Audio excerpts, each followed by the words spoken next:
In a normal society, there are marriages that fall apart completely.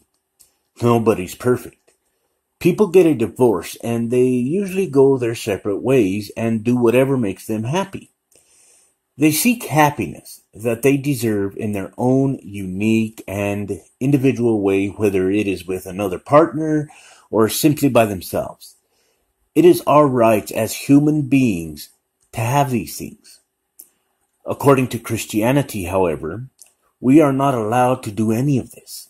We do not have the right to pursue what makes us happy as individuals. We are, according to Christianity, supposed to stay in these relationships no matter what. It's like we are not allowed to think for ourselves because an alleged higher power demands that couples stick together.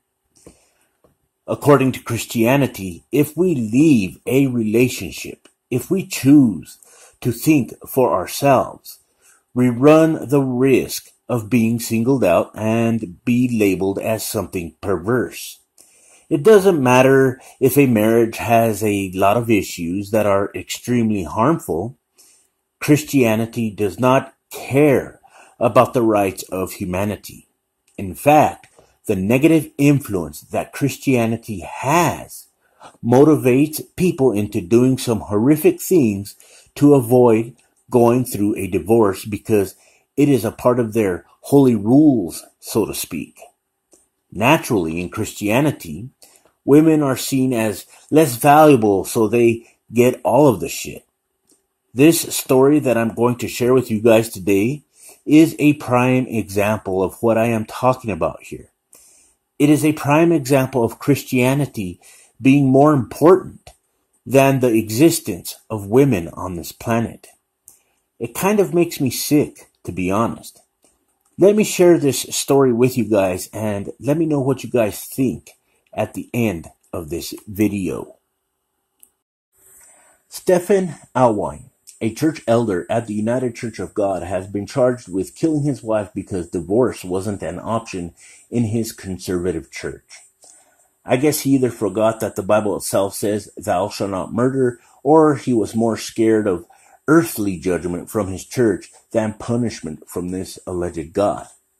Well, there you have it, guys. This morally superior Christian decided to take it out on his innocent wife by murdering her instead of ruining his precious Christian existence. Her life meant nothing to him, and her life meant nothing to Christianity either. Christians can deny this all they want, but the truth is there for everyone to see regardless. I find it to be nothing more than hilarious when I hear the Bible saying that thou shalt not kill, because the Bible also condones death for women as well. It champions death for women. All one has to do is just hunt for the verses in the Bible themselves and they will find them. I think that this is a significant problem in this country. Of course, I am talking about Christianity being more important than human life to a lot of Christians. It kind of saddens me, to be honest. I really wish that this level of grotesque nonsense never had the chance to exist in the first place. I think that we need to find a way to combat it. We need to find a way to let these people know that Christianity has no importance over a human life like this. It is absurd. Now, the prosecutors say Alwine, an internet technology specialist, was using the infidelity website Ashley Madison to cheat on his wife, Amy. When his position in the church prevented him from separation, he began researching ways to kill her, including hiring a contract killer on the dark web using Bitcoin. Alwine is accused of using an anonymous alias, Dog Day God, to hire an Albanian mafia group to off his wife, basically. When that plan failed, he apparently took matters into his own hands, shooting her with a gun he bought 3 months earlier. But the dark web machinations suddenly took on new significance in November of 2016 when Amy Alwine was discovered dead on the floor of her bedroom. Initially thought to be a suicide, police soon suspected foul play. Within months, they would allege Stephen Alwine was actually Dog Day God. he had killed his wife after Besa Mafia failed to come through. Well, here we are talking about Ashley Madison again. I remember making videos about this website long ago when I used to talk about Josh Duggar, another morally superior Christian. I do not understand why it was so hard for this Christian to just let his innocent wife go on and live her life somewhere else. Sure, Christianity plays a significant negative role in this like it knows how, but for this morally superior Christian man to lose respect for human life is beyond my understanding. This morally superior Christian man. Let that sink in. He was even willing to spend money in regards to hiring someone to kill her. Look at what he did. He was trying to hire someone to do it for him, and in the end, from what I understand, he got screwed over, and rightfully so. I guess that this morally superior Christian wanted to kill her off so that he could continue messing around on that pathetic website and date other women. To tell you guys the truth, I am actually glad he got caught. I am glad that he is going to have the opportunity to pay for what he did. So much for that morally superior Christianity. I mean, it demanded this. It seems that way to me. All of the evidence points to this, and I don't care what other Christians do or say about this, especially when we know that they are going to try to twist this to their benefit.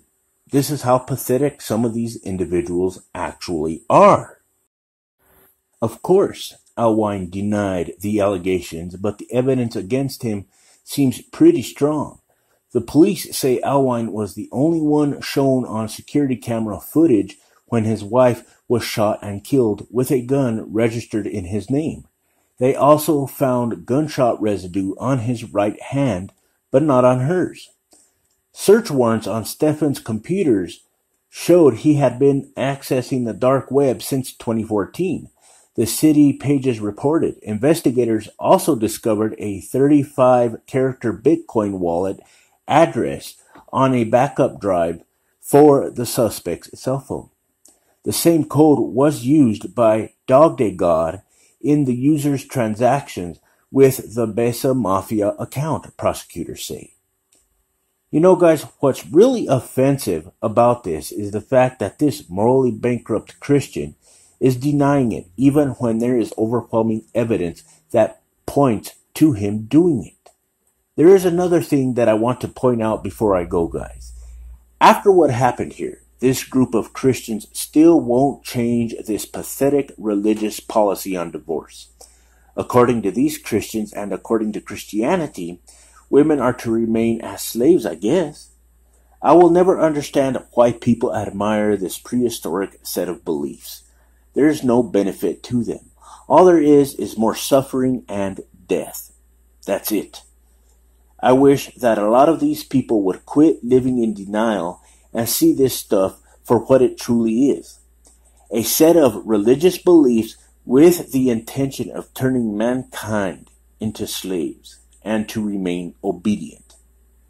The article in its entirety will be in the description below for everyone to see if you guys are actually interested, of course. Take a look at it, guys, and I will see you all next video.